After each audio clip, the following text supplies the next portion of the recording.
Hi, I'm Zach Buchanan from Buchanan's Native Plants, and today we're going to be talking about citrus care, and that can be citrus care in containers or citrus care in the ground. When deciding to plant citrus, the first thing you want to think about is variety.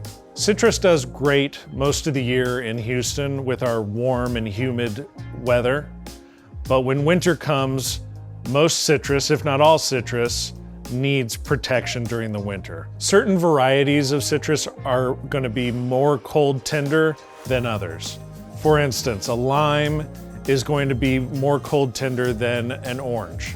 Something to consider when picking out your fruiting tree, and something to consider when deciding whether it's going to be in a container that can move or planted directly in the ground. If you're planting your citrus tree directly in the ground, you want to consider amendments to the soil like root stimulator, granular organic fertilizer like Microlife, and amendments to that soil, our native Houston soil, which is really clay and heavy, amendments like Life Below soil to help break up that native soil and provide better drainage and air circulation for the roots. If planting your citrus into a container, picking the right container size is your first step, and it's really important. Most citrus comes in a 3 to 5 gallon pot like this.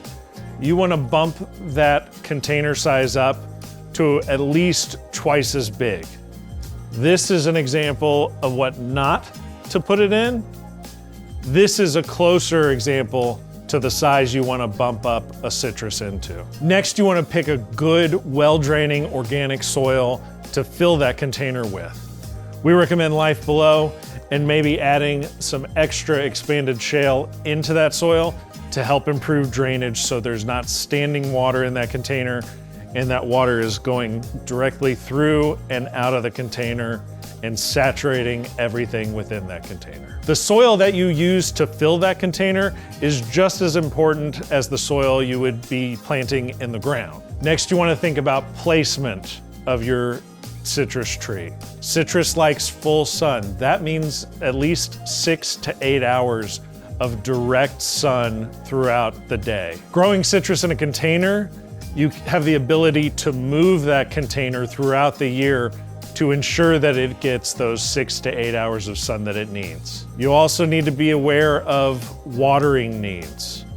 Citrus, especially when it's creating fruit, requires a lot of water to help produce that fruit. In containers, you have to stay on top of the watering and keep that soil consistently moist. In the ground, it's less of an issue, but still something to be aware of and focus on when we have those dry, hot summer months. Once your new citrus tree is planted, whether that's in a container or in the ground, you want to pick a really good organic granular fertilizer that's going to feed over time. We recommend Microlife Citrus, and it's going to give that plant everything it needs slowly and consistently for about a month to 2 months. In between applications of granular fertilizer, we also recommend a regular dose of liquid fertilizer. Here we have Microlife's Max Blooms, which is a good phosphorus-centric fertilizer that's going to help promote blooming and fruiting. Citrus trees are really good at communicating what they want. This tree is showing us signs of a nutrient deficiency with its yellowing veins and kind of pale green color. When your tree starts looking like that, it's telling you that it needs a dose of fertilizer. That's a perfect time to implement granular fertilizer and a liquid fertilizer to get it back to its healthy, rich green color. A lot of young citrus trees are very eager to flower and fruit. These small trees are showing just that, flowering and the beginning of fruiting. But what we recommend is for small trees like this to take off that fruit and let the tree just focus on growing leaves and growing roots and getting healthier and bigger so that in a few years it can facilitate and make a nice crop of yummy juicy fruit. Those are really just the basics of growing citrus in Houston. If you have any more questions, please reach out or stop by the nursery. Happy gardening.